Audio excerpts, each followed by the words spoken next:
Well, folks, as always, I have my two trusty colleagues here. How's it going there, Vern? Good to see you can make it. And, well, Sparky, how you doing? Oh, it's the hair of the dog.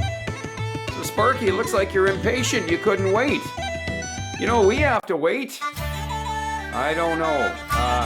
You gonna be okay for the review?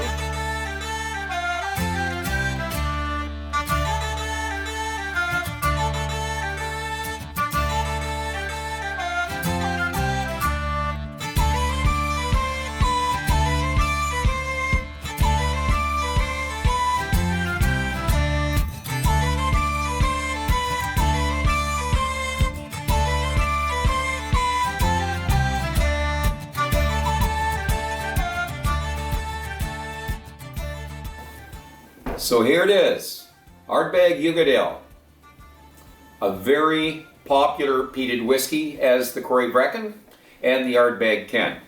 And by the way, those are the core range of Ardbeg. So let's go back to 1815. That's when Ardbeg was founded by John McDougall. And he actually gets a legal license, even though we know that there was probably distilling 15 years prior to that.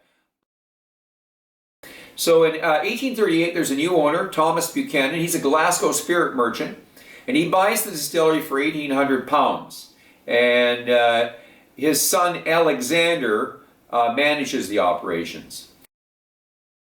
Now, Alexander McDougall dies in 1853, and after his death, Ardbeg is co-run by Colin Hay, and of course, McDougall's sisters, Margaret and Flora, who be maybe rightfully called Scotland's first female distillers. And we move on now to 1922. Now we have Alexander McDougall and Company Limited buying Ardbeg for £19,000. 1977, the big Canadian conglomerate there, Hiram Walker, acquires Ardbeg. But in 1981, we got the whiskey lock, and we know what happens there. So the production dwindles to nothing, and it was pretty devastating because there was 18 jobs that were lost, and that spin-off was much bigger in the community. 1987, Allied Lyons acquires Hiram Walker, and of course that means they've now are in control of Ardbeg. 2 years later, on a really small scale, they resumed the distilling just to meet up for the blenders. 1997, big change. Glenmorangie and Company purchased the distillery. And after that second closure in 1991, there was a lot of rebuilding going on.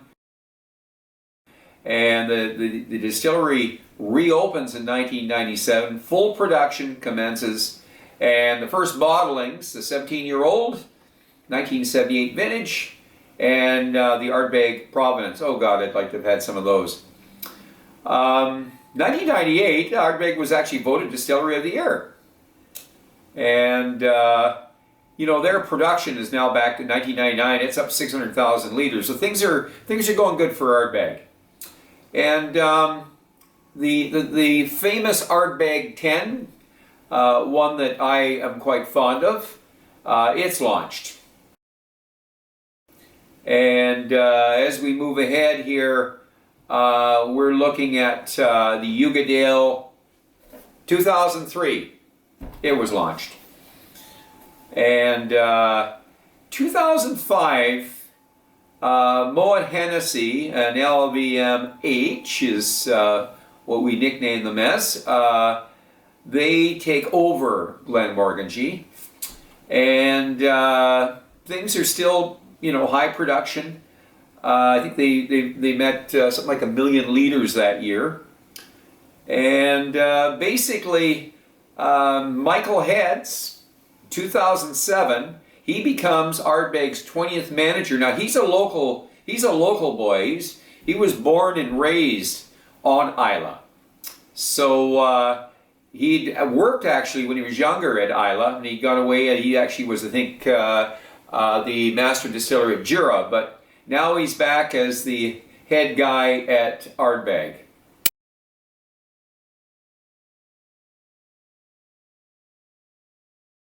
In 2008, Jim Murray voted Ardbeg as Whiskey of the Year. I forget which Ardbeg it was, but one of the Ardbegs there. I just finished reading that. And the Uigeadail in 2009, Whiskey of the Year. That's the history of Ardbeg. So we're going to move ahead now. We'll talk a wee bit about the still, and then we'll move on to the review.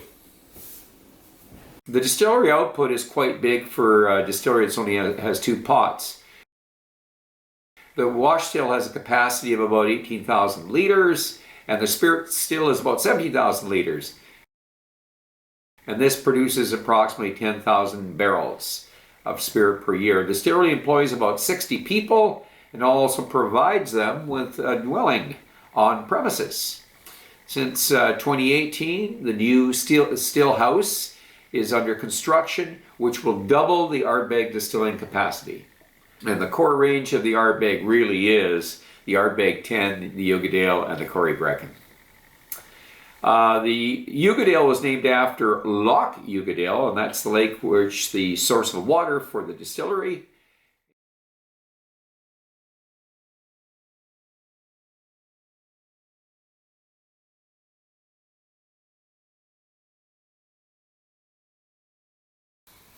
So this is a packaging that we're all familiar with. When you walk in any liquor store, you pretty much can recognize this one from a good distance. And of course, the Ardbeg bottle. Another classic. So I have never done really a review on a Uigeadail before, so that's what sort of prompted me after doing the Correyvreckan, the Ardbeg 10. I felt it was time to go after the Uigeadail. So let's get into it. And, you know, a little bit of, we'll say a little bit of tidbits on the Uigeadail. They seem to have a relationship between, you know, Islay, the naming of these Ardbeg bottlings.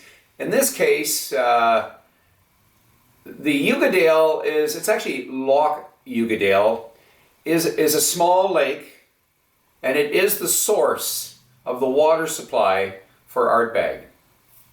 As it leaves the lake, it works its way down this very small stream to the distillery.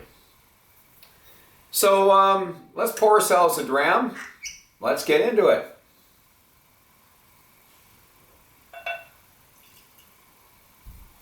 And we'll give it a nose.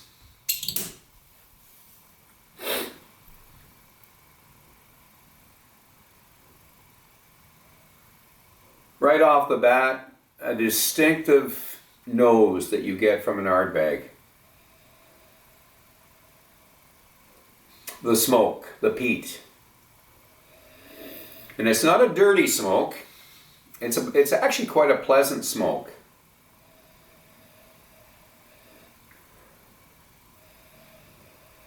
Some people say that the Uigeadail is a little smoother than the Correyvreckan. I'm going to say it's different. So, with the smoke, I'm getting a bit of the rubber tires.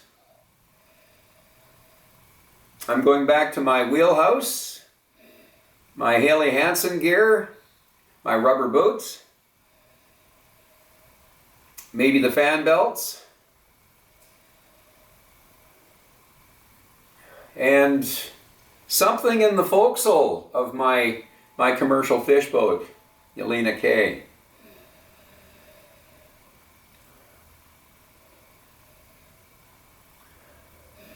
We had a lot of, you know, machinery that you get in a fish boat, and you know, lots of things that sort of relate a little bit to that industrial smell.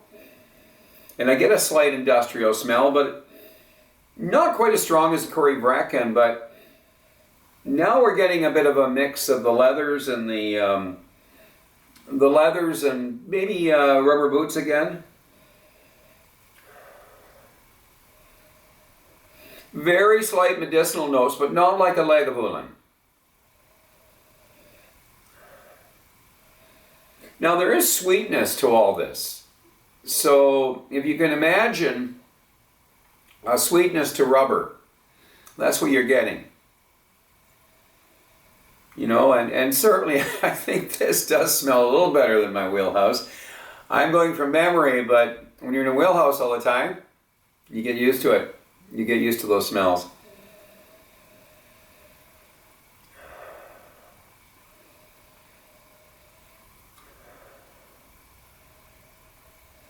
Well, you know, the more I nose this, and I haven't drank this in a while, the more I nose it, the more I like it. And it does bring me back to Correyvreckan and the Ardbeg 10, because there is definitely a relationship between those three bottlings. But there is a distinctive sweetness to this. And I feel maybe the Uigeadail sweetness is maybe a little bit more present than, let's say, the Correyvreckan.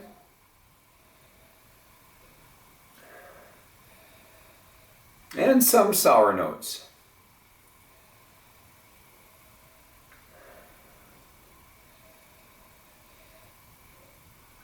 It's a man's perfume. Or maybe a woman's perfume. It definitely has its unique Ardbeg presentation. Different than a Laphroaig, different than a Lagavulin. Different than a Port Charlotte, and certainly different than a Bowmore, much stronger than a Bowmore, or a Kalila.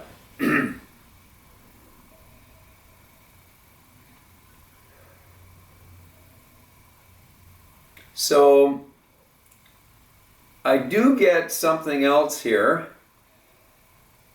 And I'm trying to identify it, and it could be the beech smoke. I think that's what it is. Pretty much anything you're burning off a beech. You've got the mixture. You're burning the sand. You're burning the seaweed.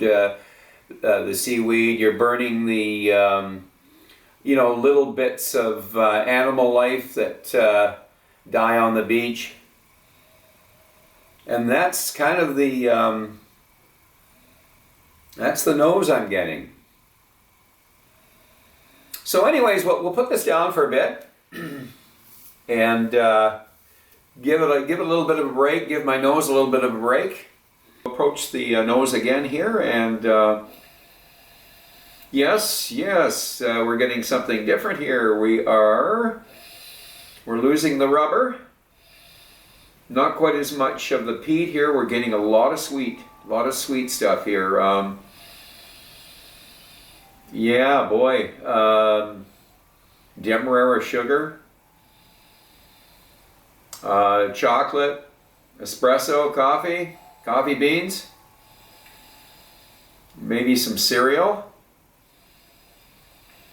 Oh, it's so good to go away from the nose there and just come back at it. I notice sometimes that I can be affected by what I eat, my activities. Certainly when I was doing some nosing there and a couple of reviews back there, I remember I'd been up in the mountain there and I'd done some Nordic track, and I really think the aerobic really clears your lungs, your senses, your nose.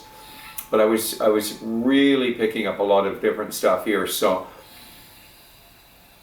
but yeah, getting a lot of sweetness, and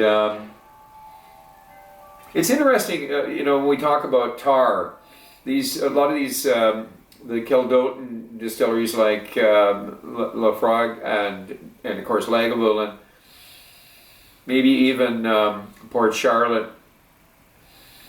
They're noted to be fairly strongly peated, and almost you get a bit of a tar, not the tar that you're going to get from a paver on a highway, but kind of that tar smell you get if you're a fisherman. You're on on a boat, you're up against pilings all the time, and of course you've got that creosote, that tar on the piling, that kind of a smell, mixed in, of course, with the maritime smells. So, but we could say a little bit more of a sophisticated tar. Anyways, let's get on to the palate here. Sláinte.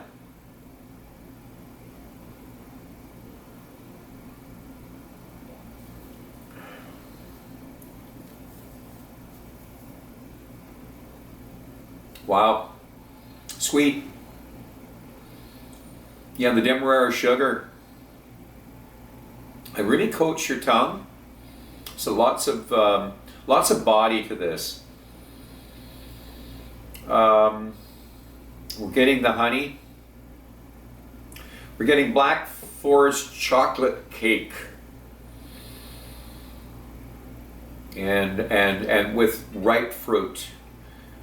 Black Forest chocolate cake full of fruit, ripe fruit, berries, cherries.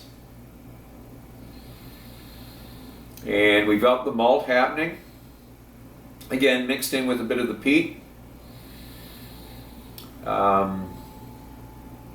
Oh, the old caramel. This is a sweet drink. Caramel, toffee, back to the demerara sugars,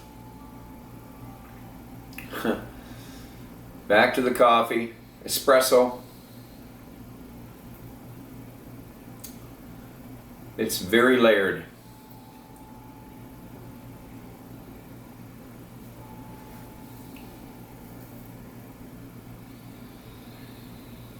You know, I haven't touched this in a while, and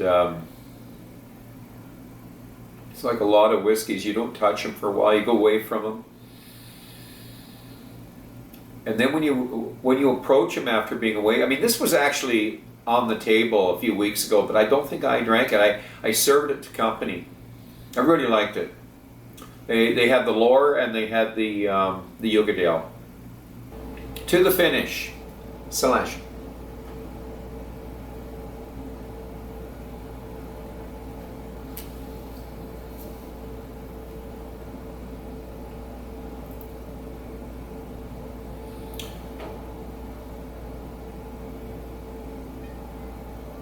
Yeah, I forgot to mention about the sherry influence on this drink. It definitely is there. That's the berries we talked about earlier.